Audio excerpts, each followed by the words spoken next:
Hey guys, I'm recording this video in June 2025, and unfortunately, those of us in the 2A community recently received some not so great news coming out of the Supreme Court of the United States. The Supreme Court just indicated that they were unwilling to grant certiorari or hear a legal challenge to the Firearms Safety Act of 2013, which is a Maryland state law that contains, among other things, the state's ban on so-called assault weapons. Now, this was shocking news to many of us in the 2A community, myself included, for a number of reasons. The first is the fact that the case was relisted 14 or 15 times after being originally distributed for conference, which is very uncommon. I figured if SCOTUS was going to not hear it, they would have just denied cert right away. I don't understand why the case was redistributed so many times without being heard.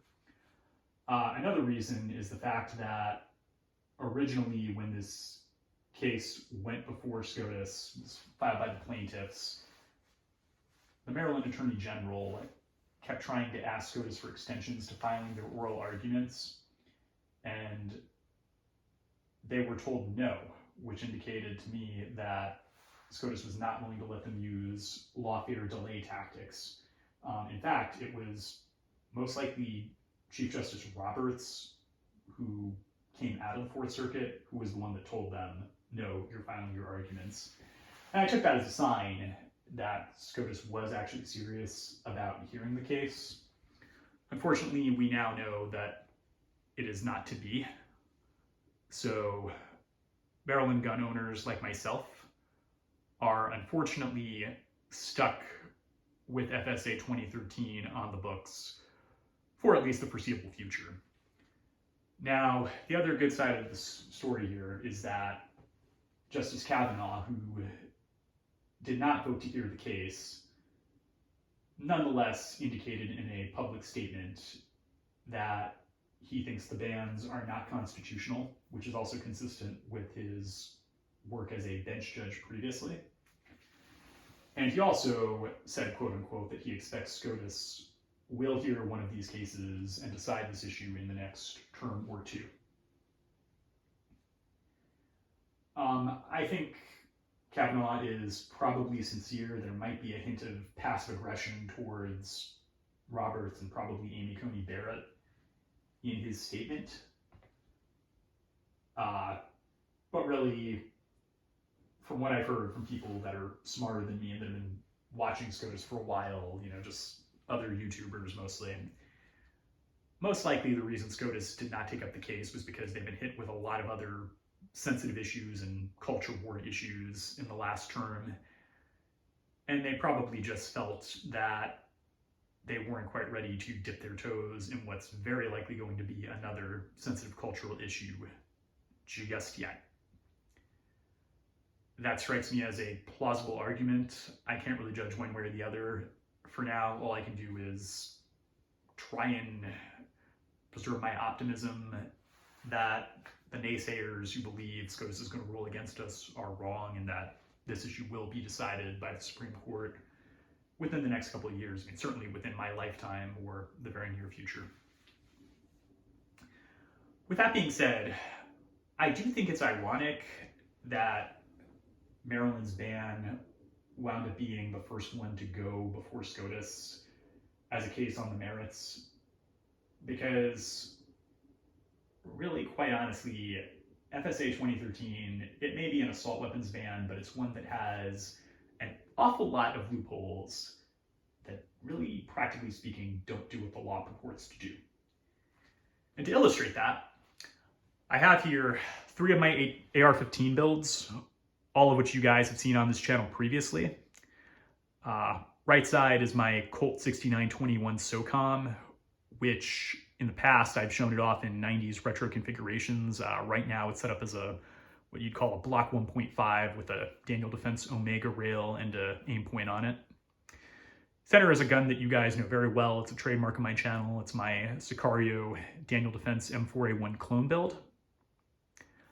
And then at the left side is another gun I showed off more recently. It's my BCM mid-length carbine, which is my most modern and most lightweight AR. Now, for those who are not Marylanders, you're probably wondering, okay, so if Maryland has a ban on AR-15s and like weapons, then how are these guns modified to comply with the law? Well, first question is, what are these guns not? So for a start, these weapons are not mag-locked like you would have to buy right now in California or New York. And to illustrate, see, a mag lock. These guns are also not manual action or straight pull weapons. You won't be able to see it, but they do have their gas tubes installed, so they do operate in semi-automatic fashion. They're not like the ones you'd have to buy in Illinois nowadays. The collapsible stocks on these weapons actually do collapse. And even the magazines in these guns are not 30 rounders that have been pinned to 10 rounds. These are all standard 30 round magazines. My Daniel Defense, as you see here, even has a PMag that has a Terran Tactical 5-round extension, giving it 35 rounds. So if these guns have all those features, what exactly makes them different from the ones that you're forced to buy in other states with bans? Or what makes them different from states without bans? And the answer is, practically speaking, almost nothing. Why is that, you may ask? Well, it's simple. FSA 2013 states that Colt AR-15s, CAR-15s, and all imitators are banned, except for the Colt AR-15 Sporter HBAR, quote unquote. And if you know anything about AR-15s and Colt's catalog specifically, an AR-15 HBAR means a heavy barrel model optimized for target shooting. An HBAR, typically, if you ask a gun guy, is seen as a barrel that has the exact same measurement from the barrel nut out to the gas block.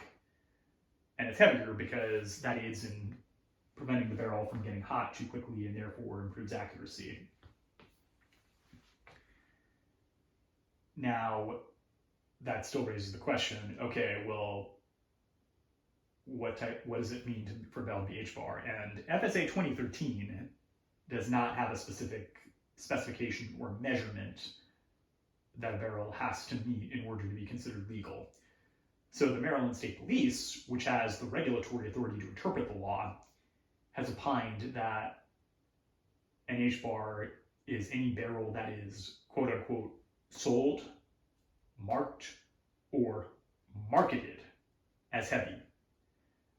And that last part's very important because there's a lot of people who think that a barrel has to be marked HBAR to be legal in the state, and that is not true. If the OEM markets it as such, it is perfectly legal to own a rifle that has that particular barrel. So my two M4 carbines that you see here, my Colt and my Daniel Defense, when I owned them in Virginia, they had what's known as an M4 gun barrel, which tapers a bit between the barrel nut and the gas block. Before I moved to Maryland, what I did is I took them to my gunsmith and I had their barrels swapped for M4A1 SOCOM profile barrels. Now, many gun guys would tell you the SOCOM profile barrel is really more of a medium weight barrel, but it's heavy compared to an M4 gun barrel, and the US government, which owns the technical data package for the M4A1, actually calls a SOCOM barrel a heavy barrel. As far as I know, so does every company that makes SOCOM barrels, with the one exception being BCM. So simply putting those barrels into my M4s was all I needed to do to make them Maryland compliant. But here's the thing. by doing so, I've created a configuration that you're pretty likely to find in a non-banned state, because an M4A1 with a SOCOM barrel is a very popular configuration in the AR-15 community, simply because both the Block 1 and the Block 2 format versions of this weapon were issued for many years in US militaries, still are.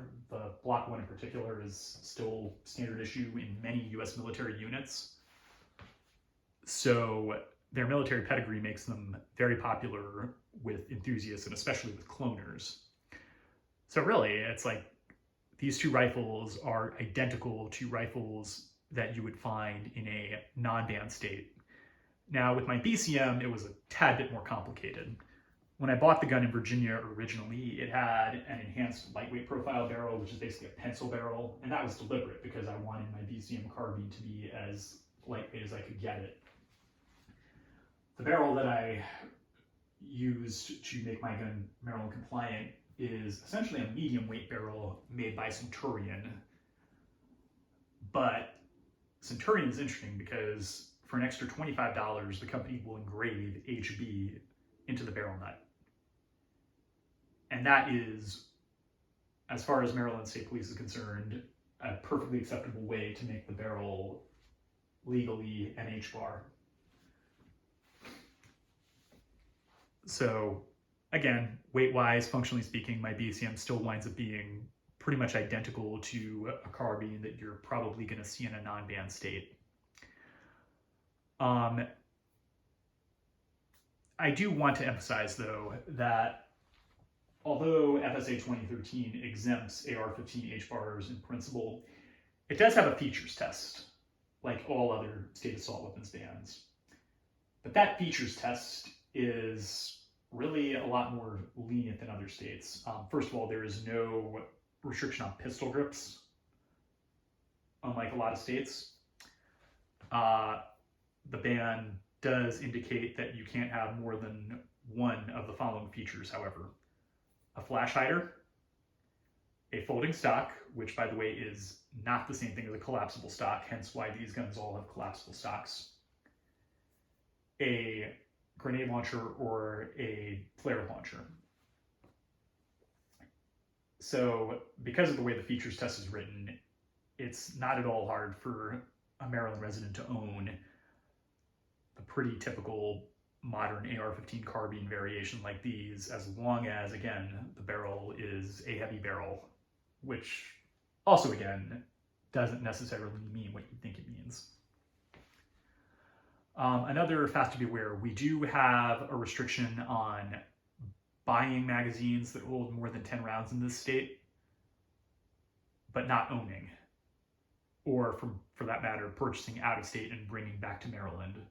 So all of the magazines that you see here are magazines that I had originally purchased in Virginia and just brought with me when I moved here.